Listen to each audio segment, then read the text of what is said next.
Good morning. Welcome to Prog Monster. My name is Murph. I'm the host of this show, a show dedicated to progressive rock, hard rock, blues, and other forms of rock.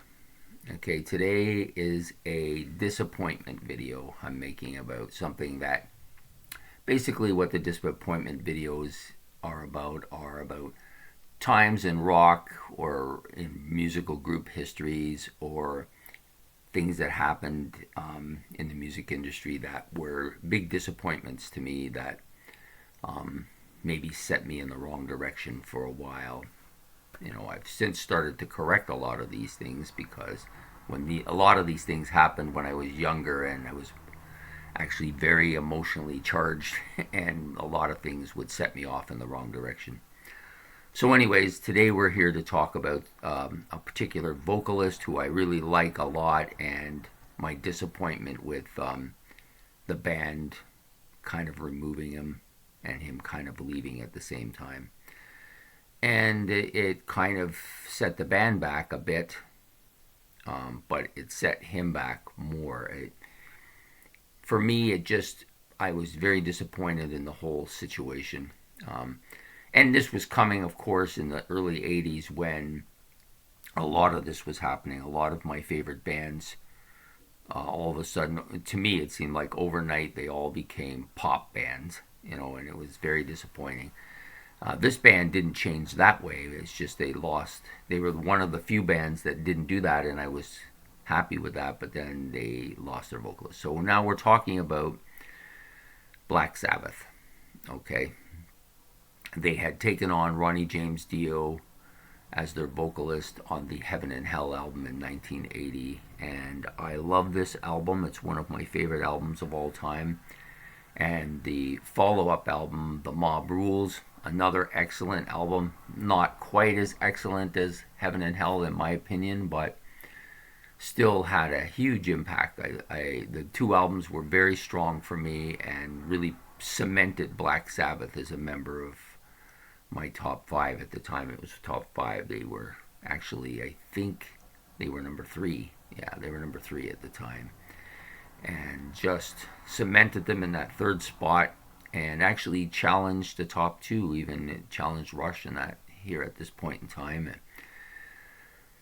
so, they had on those two albums, they had a lot of classic tracks, like very strong songs, especially on the Heaven and Hell. There's at least 3 or 4 tracks on that album that are among my favorite songs, and a couple of really strong ones on the Mob Rules as well. But both albums from top to bottom for me were very good albums.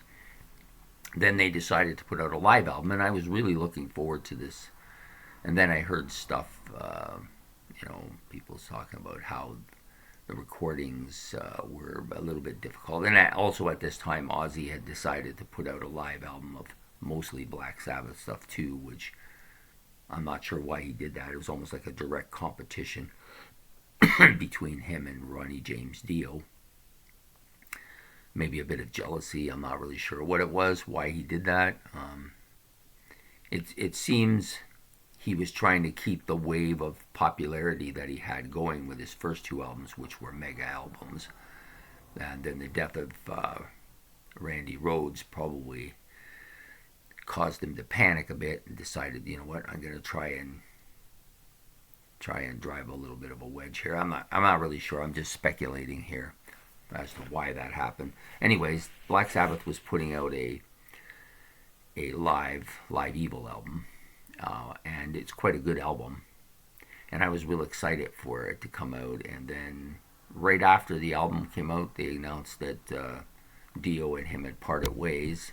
No real explanation at the time, I think, was given other than they just didn't see eye to eye musically, which is the way they always say these things, and then you find out more of the story later. But I remember being so let down and disappointed by this.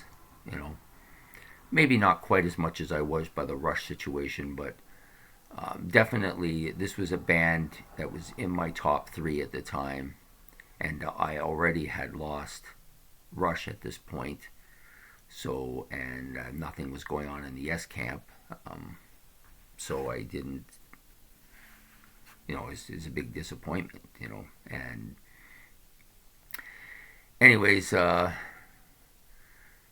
Dio did come back with the Holy Diver album, which is another great album, and so I kind of rose out of that a bit. But at the time, I remember being so very disappointed, and Sabbath came back with Ian Gillan, which was actually really good album as well. So they both responded very well, and then I don't know, both kind of faded for me again. But I just remember the huge disappointment at seeing Ronnie James Dio out of Black Sabbath.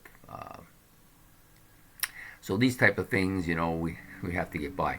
And in the case of Black Sabbath, unlike the Rush situation, I didn't discontinue following them. I, of course, went and bought the Born Again album. But I remember hearing that Gillan was going to take over, and I just didn't see how that worked. But my friend talked me into it, and so I gave them the chance, and I was happy. But after that, I kind of faded out. And,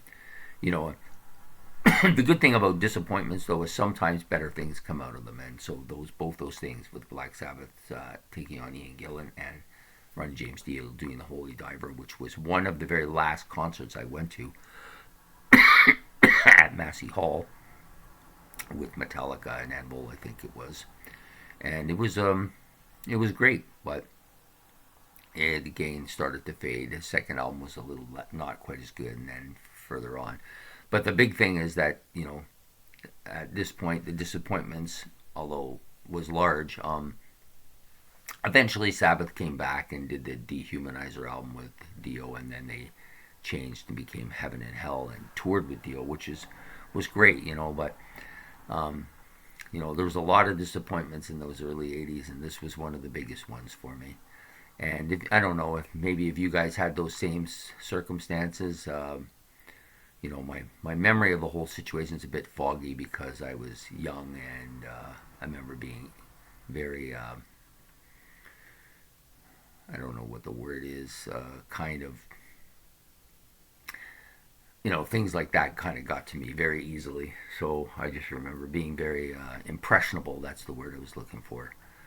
And a lot of times this had huge impacts, but fortunately for me, I've been able to come back, and I quite enjoy a lot of the other Black Sabbath stuff now too.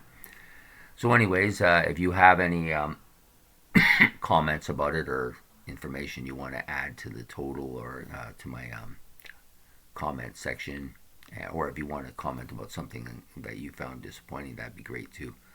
So if you like what you've heard, hit the like and subscribe, and we'll do more of this. So there you go, Prog Monster out. Bye.